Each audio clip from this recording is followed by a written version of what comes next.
Welcome to a day in the life of a freelance host na walang booking.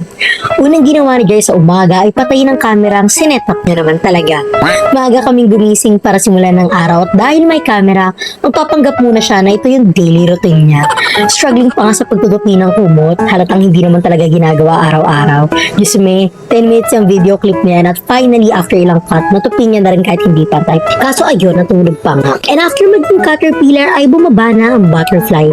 Bumaba para mag-almusar, pero ang almusal ay chismisan.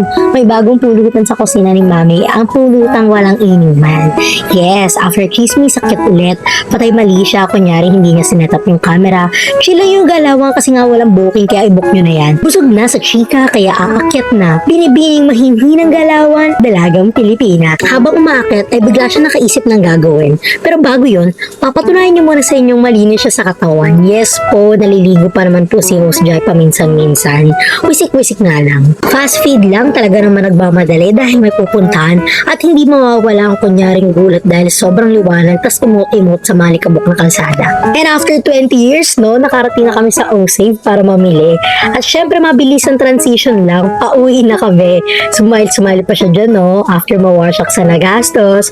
Post, sabay pabebang yaya sa akin. Pagdating sa bahay ay mukhang nag-sink in na nga talaga sa kanya ang nangyari. Hindi na siya makangiti. Nagbukas na nga siya ng aircon para mag-start na magtrabaho ulit. Nag-iisip-isip kung ano nga pa talaga ang nangyari. Kuha na ng laptop dahil may meeting pala sa client. And ito na nga ang nangyari sa buhay ng isang host na walang booking pero magastos.